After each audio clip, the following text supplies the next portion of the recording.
Assalamualaikum warahmatullahi wabarakatuh.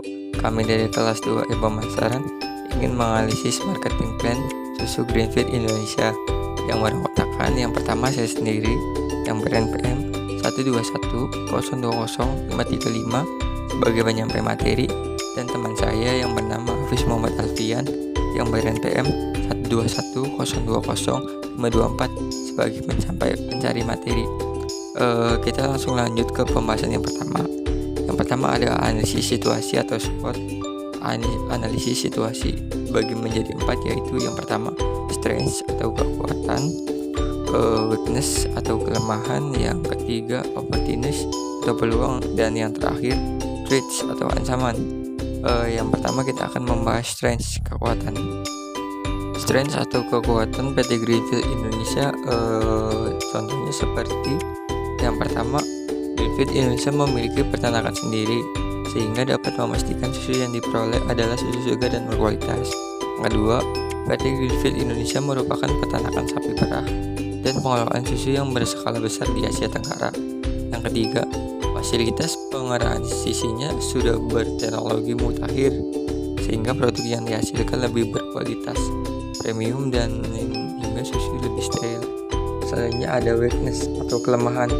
Yang pertama contohnya seperti harga yang cukup tinggi dibandingkan produk susu olahan merek lainnya. Yang kedua, lemah terhadap suhu panas yang dapat menghilangkan nutrisinya.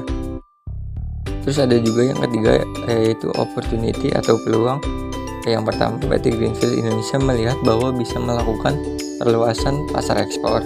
Kedua, produk yang dapat menjadi bahan baku tambahan untuk makanan yang berbasis susu. Dan yang terakhir, yaitu yang keempat, ada threats atau ancaman. Yang pertama, masa kadaluarsa yang dapat membuat orang berpikir untuk membeli produk susu. Yang kedua, harga yang tergolong tinggi yang dapat mengakibatkan penurunan minat konsumen. Terus selanjutnya kita akan masuk ke dalam pembahasan tujuan pemasaran. Tentu saja PT Greenfield Indonesia pada produk susunya mempunyai tujuan pemasaran, yaitu selain untuk memperoleh keuntungan yang maksimal, juga agar kebutuhan gaya hidup seperti anak-anak dan masyarakat menjadi lebih sehat, dan juga untuk memenuhi permintaan masyarakat untuk mengkonsumsi bahan makanan dan minuman yang berkualitas tinggi dan berpotensi membuat konsumen merasa puas dengan produk PT Greenfield Indonesia. Terus kita langsung lanjut ke dalam pembahasan strategi pemasaran PT Greenfield. Yang pertama, perusahaan melakukan komunikasi non personal tentang produknya dan melakukan pengiklanan produk secara online maupun offline. Yang kedua, membuat beberapa jenis rasa dan ukuran kemasan yang berbeda. Yang ketiga, PT Greenfield juga menggunakan point of purchase display (POP) atau POP dengan menaruh produk di tempat-tempat pembelian seperti minimarket dan toko-toko lainnya yang menjadi kontrak dengan produsen.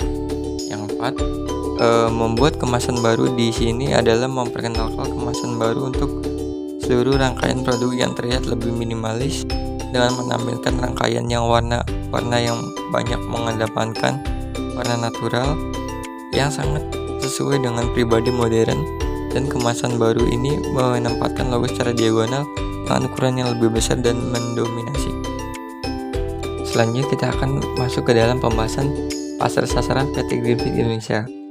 PT Greenfield Indonesia yang pada awalnya pasar sasaran hanya kepada kalangan menengah dikarenakan harga produk yang cukup tinggi. Contohnya seperti keluarga yang ingin membeli susu Greenfield untuk dikonsumsi bersama-sama, dan juga para lansia yang harus rajin untuk meminum susu agar mengatasi pengeroposan pada tulang mereka. Akan tetapi, melihat ekonomi Indonesia yang semakin membaik, Greenfield juga mulai menargetkan ke kalangan bawah, dan susu Greenfield juga membuat berbagai jenis susu dengan cara pembuatan yang berbeda dan hasil yang berbeda juga, dan masing-masing memiliki target market yang berbeda juga. Kemudian kita akan masuk ke dalam pembahasan strategi kompetitif PT Greenfield Indonesia.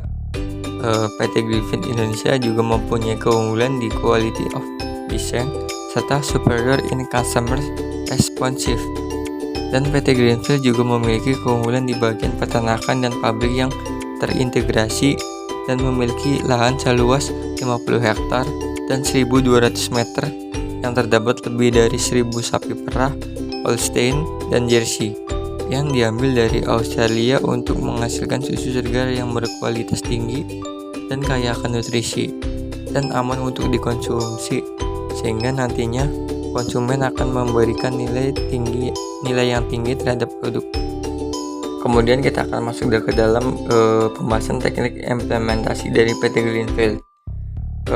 PT Greenfield selalu menjaga semua tahapan agar terus menghasilkan susu segar dan berkualitas, seperti dari menjaga peternakan sapi, pemeliharaan susu, pengemasan, hingga ke tahap akhir distribusi.